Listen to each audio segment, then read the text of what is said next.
नमस्कार दोस्तों, मैं हूं राकेश तिवारी। आप देख रहे हैं मानसरोवर न्यूज सीमांत की आवाज।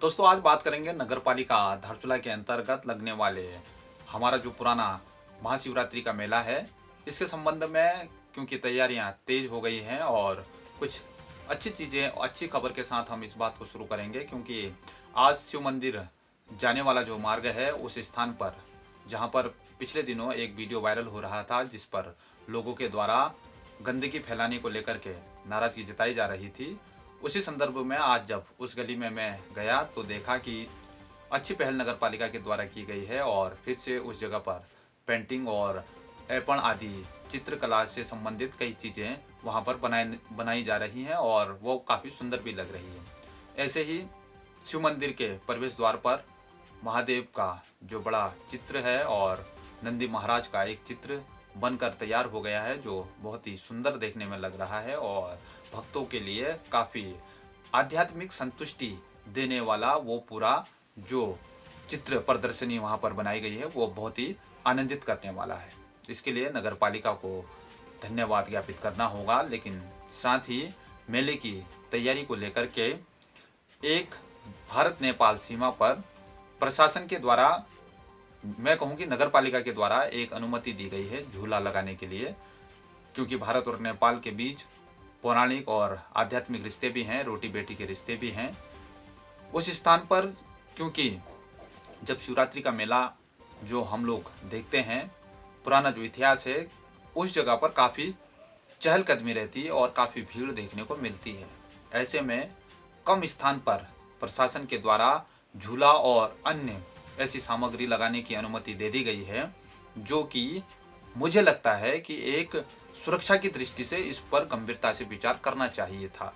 क्योंकि उस स्थान पर झूला लगाने के बाद एक तो जगह बहुत कम बचेगी, और यदि उस स्थान पर भीड़ बढ़ी, क्योंकि स्वाभाविक है मेले में बच्चे झूले आदि में बैठने के लिए जिद करते हैं, और ऐसे में उस स्थान पर कोई संभावित दुर्घटना न घटे, इसकी भी चिंता करनी चाहिए थी। मुझे लगता है कि उस स्थान पर जगह की कमी के कारण कोई ऐसी, भगवान न करे, ऐसी कोई दुर्घटना हो। क्योंकि मीडिया के नाते हमारा कर्तव्य है कि हम किसी अनहोनी से पहले ही चीज़ों को आपके बीच में रखें, और मुझे लगता है कि स्टेडियम आदि ऐसे स्थानों पर झूला लगाने की अनुमति प्रशासन को देनी चाहिए थी, ना कि जो लोग झूला लगाने के लिए केवल व्यापार की दृष्टि से ये करना चाह रहे थे, उनके फायदे के अनुसार इसकी अनुमति नहीं मिलनी चाहिए थी। मुझे ऐसा लगता है कि उस स्थान पर जगह की बहुत कमी है, और अगर वहाँ पर भीड़ बढ़ती है तो कोई अनहोनी घटना भी हो सकती है। ऐसे में प्रशासन को इस पर गंभीरता से विचार करना चाहिए, और वहाँ पर सुरक्षा के क्या नए इंतजाम हो सकते हैं, इस पर भी गंभीरता से विचार करना ही चाहिए। मुझे लगता है कि नगर पालिका के द्वारा एक अच्छी पहल इन क्षेत्रों में शिव मंदिर का जो मार्ग है, उस पर अच्छी पहल की गई और वहाँ पर काफ़ी आनंदित करने वाला वातावरण बनाने में नगर पालिका सफल होती नजर आ रही है। लेकिन जिस प्रकार से मेले को लेकर के तैयारियां हैं, और जो मैंने क्षेत्र के बच्चों की और स्थानीय लोगों की सुरक्षा की दृष्टि से शासन प्रशासन और आम नागरिकों का और जनप्रतिनिधियों का ध्यान आकर्षित कराने की कोशिश की है कि उस स्थान को फिर से एक बार देखने की ज़रूरत है, जहां पर झूले लगाए जा रहे हैं वहां पर जगह बहुत कम बचेगी, और अगर कोई ऐसी आपातकालीन स्थिति बनी तो उसकी जिम्मेदारी कौन लेगा, इसको भी मुझे लगता है कि सुनिश्चित करने की आवश्यकता है। बहुत बहुत धन्यवाद। नरेंद्र सेलाल मने यूथ कांग्रेस के ब्लॉक अध्यक्ष बोले, संगठन के हित में करूंगा काम, संगठन के विस्तार के लिए जन जन तक पहुंचाऊंगा कांग्रेस की आवाज। यूथ कांग्रेस के ब्लॉक अध्यक्ष के तौर पर नरेंद्र सेलाल की एक बार फिर से ताजपोशी संगठन के द्वारा की गई है। उन्होंने संगठन का आभार जताते हुए संगठन हित में कार्य करने की बात कही है। मैं इसलिए संगठन का बहुत बहुत आभार जताता हूं कि उन्होंने मुझे दोबारा ये मौका दिया। पूर्व में भी मैं इस पद पर रह चुका हूं, तो इस बार फिर पुनः मुझे इस पद पे जो है कि संगठन ने एक जिम्मेदारी दी है कि यहाँ पे यूथ कांग्रेस को एक मतलब सशक्त, एक सही दिशा पर ले जाने के लिए मैं अपनी ओर से जितने भी कार्य हो सकते करूँगा, और जो भी समस्याएं हैं, नगर की हो चाहे ग्रामीण इलाकों की हो, जो भी समस्याएं हमारे पास आएंगी, चाहे उनको किसी भी मंच पे उठाना हो, तो हम उस मंच पे उठाने का काम करें। 8 दिसंबर 2021 को ग्राम धनोड़ा निवासी हरिश्चंद्र ने थाना जाजरदेवल पुलिस को सूचना दी कि ओम प्रकाश पुत्र धनीराम जो 6 दिसंबर 2021 से गुमशुदा था, वह सनराइज स्कूल बस्ते से जाने वाली पगडंडी पर एक पुराने कमरे में मृत अवस्था में पाया गया। थाना जाजरदेवल पुलिस ने मौके पर पहुंचकर शव कब्जे में लेकर पंचायतनामा की कार्रवाई की। मृतक ओम प्रकाश के शरीर में गंभीर चोटें थी, जो हत्या का मामला प्रतीत हो रहा था। पुलिस ने अज्ञात व्यक्ति के विरुद्ध 302 भारतीय दंड संहिता के तहत मुकदमा दर्ज किया तथा उक्त घटना का खुलासा करने में जुट गई। विवेचना के दौरान हत्या में शामिल 2 लोगों क्रमशः पति पत्नी साका उर्फ गुलंजर पुत्र पहलवान निवासी मेटकिया पोंडा थाना मोतीपुर जिला बहराइच उत्तर प्रदेश तथा उसकी पत्नी अमीर रूल का नाम प्रकाश में आया। पुलिस ने उक्त दोनों अभियुक्तों के विरुद्ध आरोप पत्र कोर्ट में दाखिल किया। एसपी पिथौरागढ़ रेखा यादव के निर्देशन में सीओ गोविंद बल्लभ जोशी के पर्यवेक्षण में उक्त अभियुक्त की गिरफ्तारी हेतु टीम गठित की गई। थाना जाजरदेवल पुलिस ने सर्विलांस की मदद से उक्त दोनों पति पत्नी अभियुक्तों को थाना मोतीपुर बहराइच क्षेत्र के रोडवेज के पास से गिरफ्तार किया गया। आवश्यक कानूनी प्रक्रिया के बाद अभियुक्तों को माननीय न्यायालय में पेश किया गया है।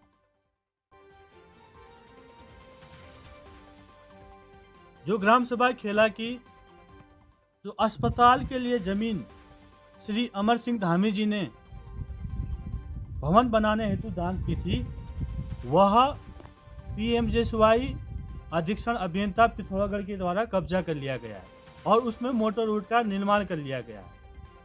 तो मैं मजिस्ट्रेट धारचूला, जिलाधिकारी पिथौरागढ़ और माननीय मुख्यमंत्री जी से निवेदन करता हूं कि जो जमीन एक गरीब ने इसलिए दान दी थी कि अस्पताल बने, निःशुल्क उन्होंने जमीन दान दी थी और इस जमीन का बैनामा तहसील के खतौनी में दर्ज है, जिसमें अस्पताल बनना है, वहाँ रोड बन चुकी है।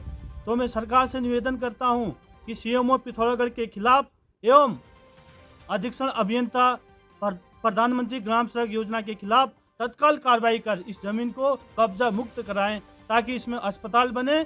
अगर अस्पताल नहीं बनता है तो जिसने जमीन दान दी है उसे जमीन वापस की जाए। नवनिर्वाचित पालिका अध्यक्ष शशि थापा का ग्वालगांव वार्ड में जनता ने किया अभिनंदन। अध्यक्ष बोली, क्षेत्र के हित के लिए करूंगी काम। नवनिर्वाचित नगरपालिका अध्यक्ष शशि थापा का ग्वालगांव वार्ड के स्थानीय जनता के द्वारा पंचायत घर में कार्यक्रम कर अभिनंदन किया गया। इस दौरान उनको फूल माला पहनाते हुए उनको शॉल ओढ़ाकर उनका स्वागत अभिनंदन किया गया। इस दौरान अध्यक्ष के द्वारा जनता को हर संभव मदद का भरोसा दिया गया। उन्होंने कहा कि जनता को साथ लेकर ही विकास कार्य कराए जाएंगे। इस दौरान सभासद रेखा देवी को भी स्थानीय लोगों ने सम्मानित किया। इस दौरान बड़ी संख्या में स्थानीय लोग मौजूद रहे। गाँव वाले भी साथ होंगे, मैं भी साथ होंगी, सभी सदस्य साथ होंगे, सभी बुजुर्गों का आशीर्वाद होगा, सभी समस्याओं का समाधान होगा। मैं पूरा प्रयास करूंगी कि मैं अपने कार्यकाल में कोई भी किसी का कोई खाली हाथ न जाए, सबका सम्मान हो, सबकी आशाएं पूरी हो, सबका कार्य हो। इन्हीं आशाओं के साथ में बहुत बहुत धन्यवाद करती हूँ। और इसी के साथ जो सबसे बड़ी समस्या है सीवर लाइन की, कल विधानसभा सत्र में जो हमें माननीय विधायक जी ने सीवर लाइन का ये बात रखी है, उसका भी समाधान होने की आशा है। और साथ ही सबने प्रयास करना है, ये जो नगर में कूड़ा है, गांव में कूड़ा है, सभी के घर में डस्टबिन होते हैं, ये नहीं कि सड़क पे फेंक दिया, सब अपने अपने घरों में एकत्रित करें। जिस समय गाड़ी आती है या ये जो डोर टू डोर आते हैं उनको दे दें, घर से तो डंप होने दो, कूड़ा न फैलाएं। तो कुछ तो सच अपने घर से होता है, बाकी जो आते हैं पर्यावरण मित्र वो भी करेंगे। कोई किसी का मतलब ये नहीं शिकायत करेगा कि ये है वो है करके, सब अपनी समस्याएं रखेंगे। मैं आपके साथ हूँ, आप मेरे साथ हैं, तभी गांव की समस्या समाधान सब होगा। बहुत बहुत धन्यवाद।